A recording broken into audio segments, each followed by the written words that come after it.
Hey guys, how's it going? It's Billy here. Hope everybody's doing well.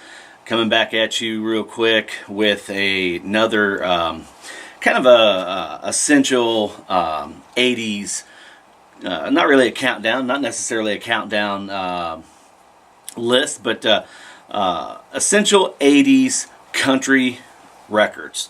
Yesterday I had done my essential 80s or top 10 and then some 80s. Just everything, run of the gamut 80s records. I did not include any country records just for the simple fact that honestly the 80s for me, that video I wanted to talk specifically about really what was the 80s for me. And the 80s for me, honestly, I hated country music in the 80s until later on in the 80s. In my teenage years, once I discovered artists like Garth Brooks and Dwight Yoakam, then I went back and familiarized myself with a ton of the other artists that you'll see in this list. Now it's funny because country music is my favorite genre of music. I mean, country music, hard rock, heavy metal, though that's what I find myself listening to the most these days. But not today's country. I've touched on that subject a million times. Today's country is terrible. It's not even real music. But with that being said, we're talking about 80s country music here.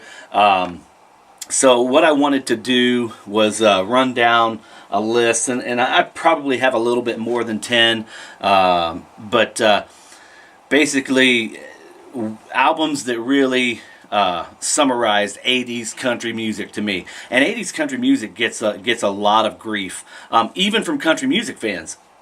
Country music, a lot of country music fans can't stand 80s country.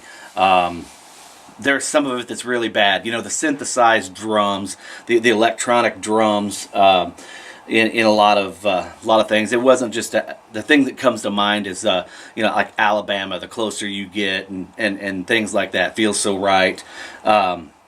Those fake drum tones, but everybody did it. Ronnie Millsap, Tanya Tucker. I mean, I guess I really shouldn't say everybody. I don't guess George Jones or George Strait or Merle Haggard. Those type of guys. I don't think they really got into that, but I'm not 100% sure. They may have.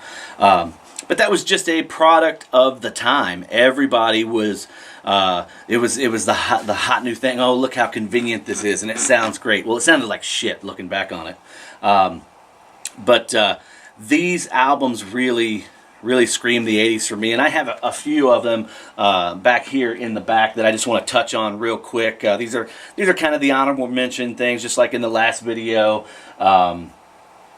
Ricky Skaggs, Highways and Heartaches. A song like, songs like Heartbroke or Highway 40 Blues. Just a great album. More traditional with a little hint of bluegrass. Then we get into Merle Haggard, Back to the Barrooms. I could have put that album in this stack that I'm going to show you guys, but for me, and it's such a great album, with songs like I Think I'll Just Stay Here and Drink, which everybody knows that song. Even people that aren't country music fans, and tons of other hits on there as well. But there's another Hag album that just hits me a little more with me. I relate to it a little bit more.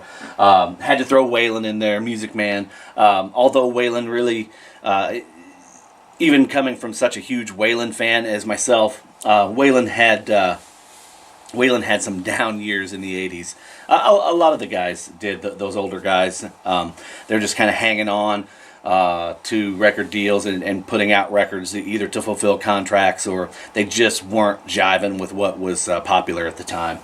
And I think that's probably what Waylon had a long, illustrious career at that point, and probably just kind of went through the motions, so to speak. Dwight Yoakam, Guitars, Cadillacs. There's another one. This is the world's introduction to such a great talent, a great vocalist. Unique his own style. I mean, there's just like there's only one Johnny Cash. Obviously there's only one Dwight Yoakam, and Guitars Cadillacs could have very well been in this list as well. But like I said, I picked another album that front to back is more Dwight. Clint Black's Killing Time, his debut, just a great record from 1989. 1989. At a time when so-called hat acts were popular. George Strait, Merle Haggard, Garth Brooks, guys like that. Clint Black, while he wore a hat, a lot of times when he would come out and perform in his live show, he wouldn't have a hat. But he is amazing. His first 3 records especially, just unbelievable. You can't talk about 80s country music without mentioning the Judds. Why Not Me, Mama He's Crazy, Give a Little Love. That album is the Judds. It's pure Judds, front to back, top to bottom. King's Record Shop from Roseanne Cash.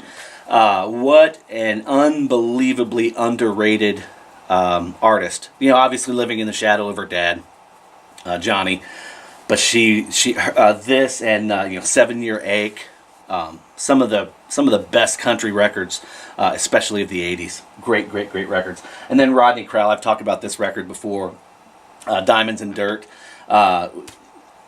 Not only is he a great writer, but he's a great a singer and artist as well. I believe he was married to Roseanne Cash at some point.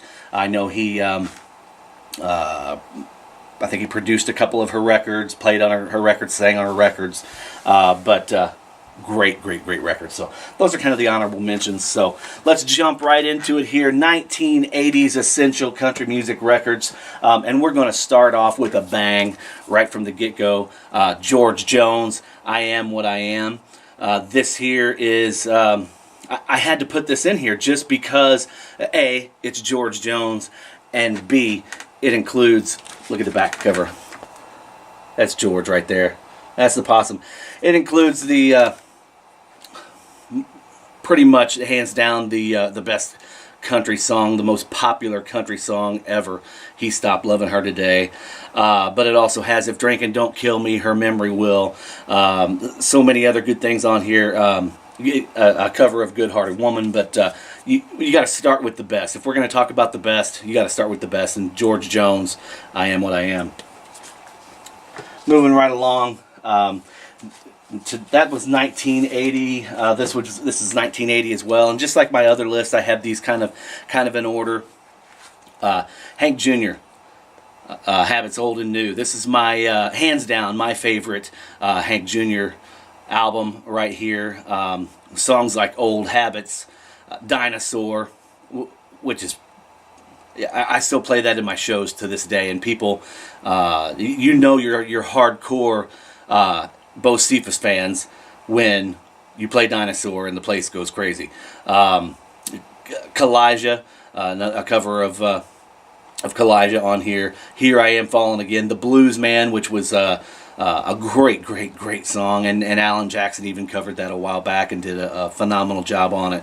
But this here has if you don't like Hank Williams, you can kiss my ass. But what an unbelievable record! It's hands down my favorite Hank Williams Jr. record. It so much that I went out and tracked down a white label promo. It's kind of cool. It even has this little rundown, a little typed up rundown sheet on it there. So very cool. It's like I said, that's one of my hands down all-time favorite records. And when I ran across that, I had to pick it up. I don't really search out promotional items, but that was one that I had to have. Next up, scoot this in here. The Hag, Big City. Like I said, I have back to the bar rooms up there. But for me, Big City is the one. This album, it was always the one that I most related to with Merle. Songs like Big City, My Favorite Memory, Stop the World and Let Me Off, Are the Good Times Really Over for Good? What a great song. And then I Always Get Lucky with You. I think that was maybe a duet with Jeannie Fricky. But great album, The Hag. Then an artist that you don't see much of. A lot of people don't talk much about him, but from 1982, John Anderson, Wild and Blue. Much like Dwight Yoakam or Johnny Cash in the distinct vocal range, you've got John Anderson. When you hear John Anderson, you damn well know it's John Anderson. You don't think, oh, that's George Strait. No, there's no way in hell you're going to mistake this vocal. John Anderson is John Anderson is John Anderson. But songs like Wild and Blue, he does a very awesome cover of The Long Black Veil.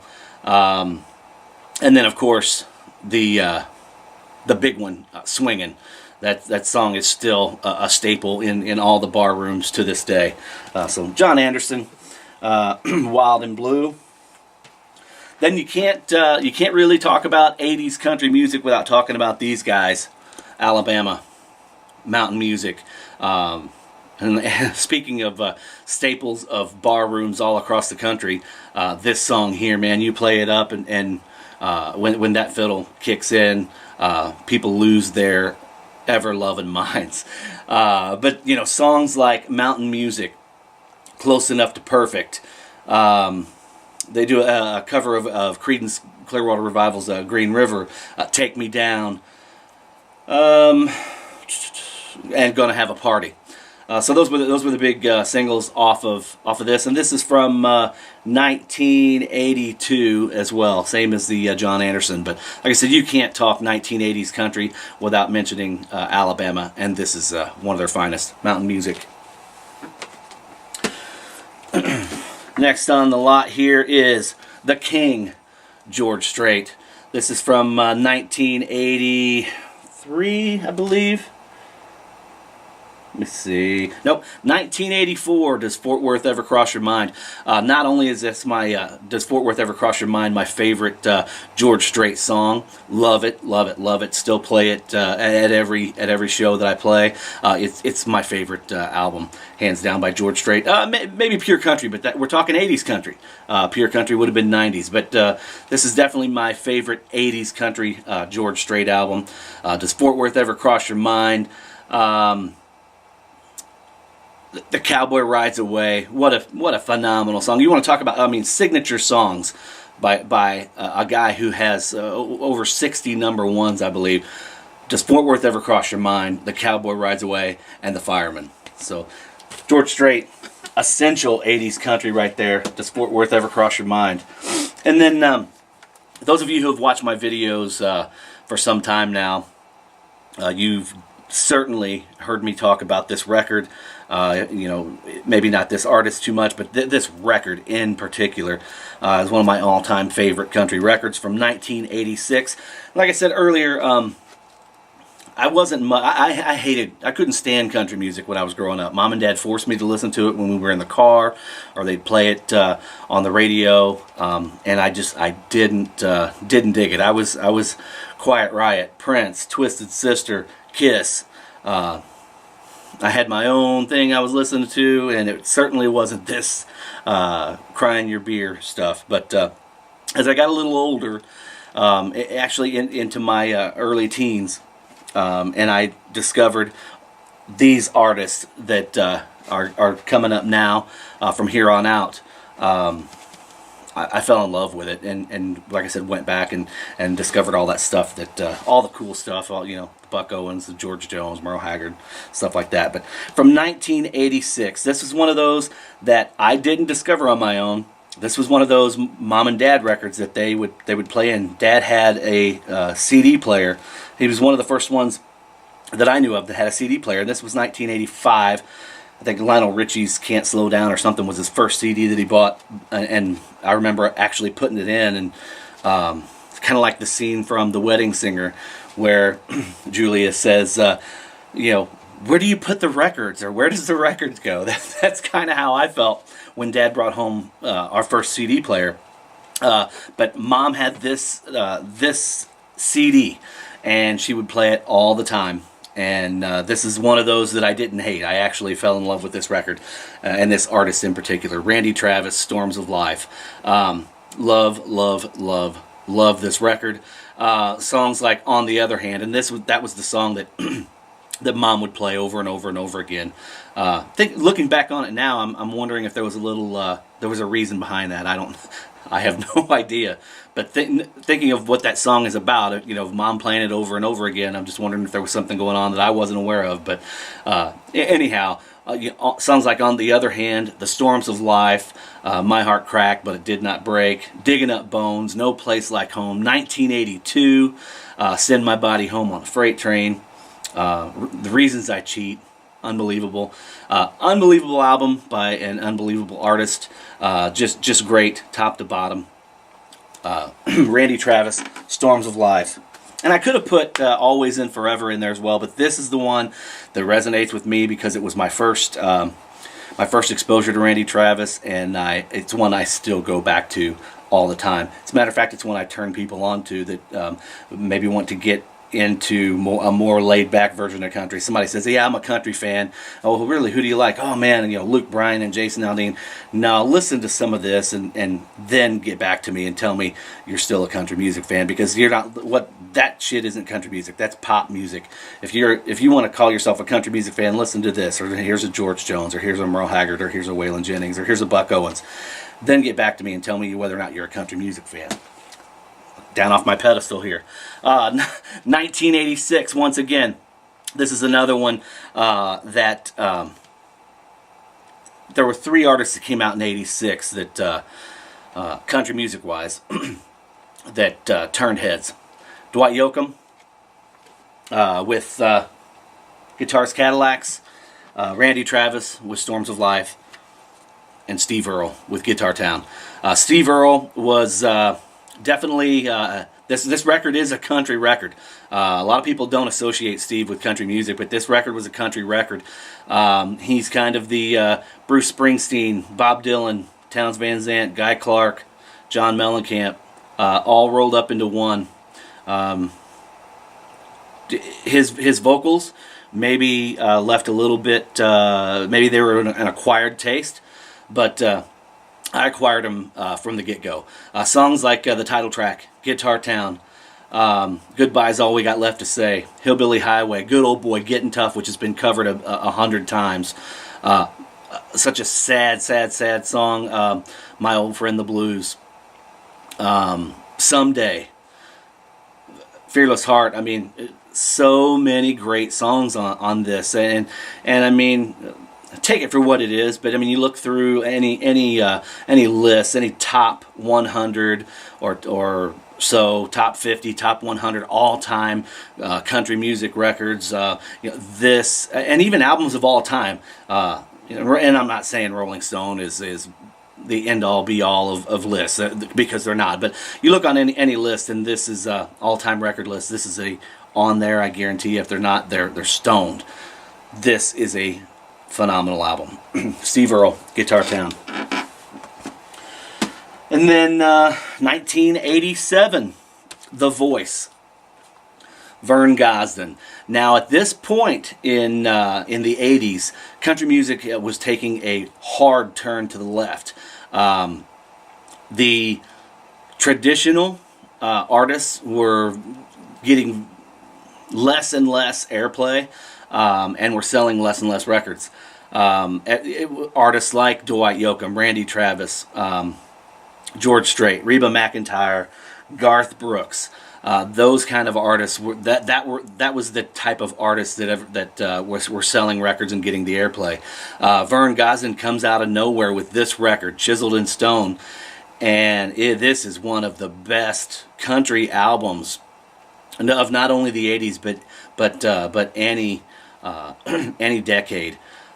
Songs like Do You Believe Me Now, which is one of the most haunting, sad country songs ever. Titus Twin Fiddles. Is It Raining at Your House? Unbelievable. Set 'Em Up Joe. Chiseled in Stone, the title track. Sad, sad, sad. Who Are You Gonna Blame It On This Time? It's just a great record by a man that has a golden voice, Vern Gosdin. If you guys love country music and you have and you haven't familiarized yourself with this record, do yourself a favor and find it. It's not a very expensive record, but you know, all records anymore are getting a little bit pricey. This record would probably cost you $10 or so if you find it. You might be able to find it in a used store for a little less than that, but it's well worth it. Do yourself a favor and pick it up. Matter of fact, I sent it to my buddy Mitch Wood, who isn't one of the most outspoken country music fans by any stretch of the imagination, but he does appreciate country music, and I knew this would be something that he wasn't familiar with, and I wanted to get his honest opinion on it, and he loves it. So there you go. Vern Gosdin, The Voice, Chiseled in Stone. Staying in 1987, we were talking about Dwight Yoakam earlier with Guitars Cadillacs. The reason I didn't put that in this list here is because of this record right here, Hillbilly Deluxe. This record, unlike Guitars Cadillacs, is a pure, when I think of Dwight Yoakam, I think of this record.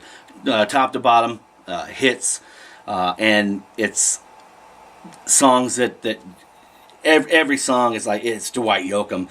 Songs like Little Ways, Please Please Baby, Always Late with Your Kisses, Little Sister, This Drinking Will Kill Me.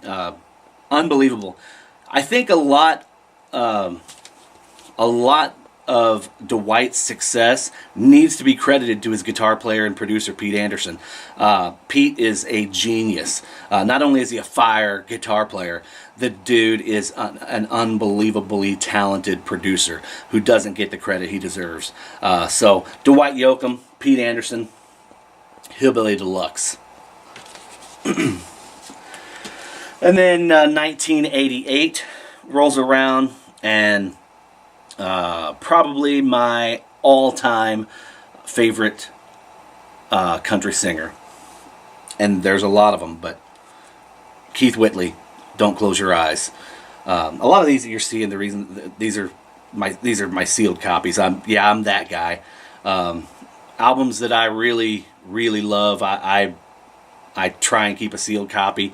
I was gonna bust them, but I just can't bring myself to freaking break these guys open. I've got a couple. I've probably got 3 or 4 copies of this, maybe more. I've given away a few copies of this as well as VCLT for people that I know would appreciate them. I've been very fortunate to find them, and I don't mind sharing that type of stuff because this is a very highly sought after record. But anyway, the reason it's highly sought after is because it is a brilliant record. It is an unbelievably awesome 80s country music record, and it's Don't Close Your Eyes from the late great Keith Whitley. Songs like Flying Colors, It's All Coming Back to Me Now, the title track, Don't Close Your Eyes, I'm No Stranger to the Rain, I Never Go Around Mirrors, which is an old Lefty Frizzell song, When You Say Nothing at All, which is great. If you're familiar with the duet that they did posthumously, after Keith's death with Alison Krauss, but this is just Keith doing When You Say Nothing at All. It's great. And then the barroom classic, Honky Tonk Heart.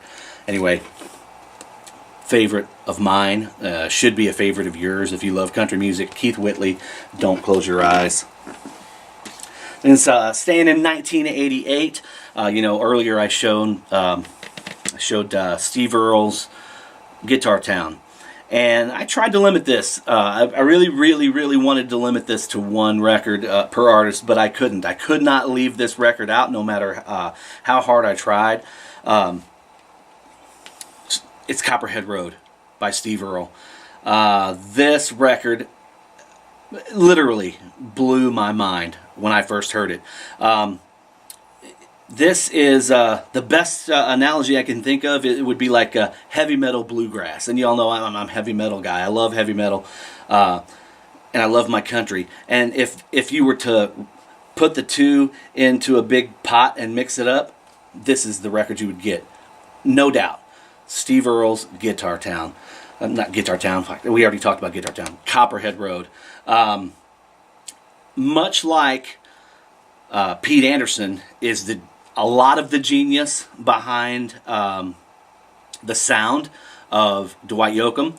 Tony Brown, for a lot of the shitty records that Tony Brown's put out, now he's put out some phenomenal records, don't get me wrong, but for a lot of the shitty records he's put out some amazing records. And he's done some great stuff with George Strait, and his Steve Earle stuff is amazing as well. But he produced the first 3 or 4 Steve records. But songs like the title track, Copperhead Road, Snake Oil, The Devil's Right Hand, unbelievable. I think that was even covered by the Highwaymen. If it wasn't the Highwaymen, it was Johnny Cash. So Johnny Come Lately. What else? Nothing But a Child.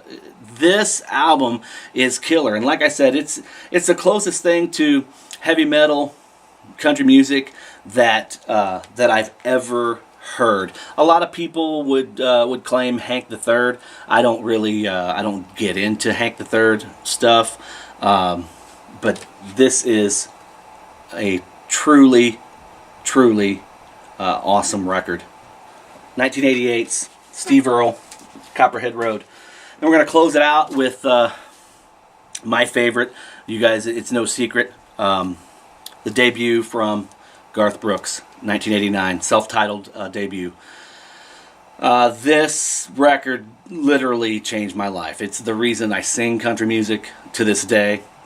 When I first heard songs like, Not Counting You or Much Too Young to Feel This Damn Old, my life was literally changed. I knew from that moment what I wanted to do, and I wanted to be a country singer. And so I set my mind to it, and that's what I did. I kind of half-assed, but still. With that, all joking aside, though, this record, it's not only one of the most influential country records of the 90s, but of all time.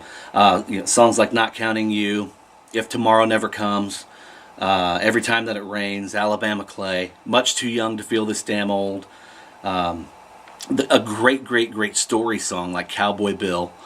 The only thing that I don't really care too much for is Nobody Gets Off in This Town, and I Know One. Those are the 2 weakest songs on the album, but you wrap it up with a song like The Dance. Just unbelievable, a staple of anybody's country collection.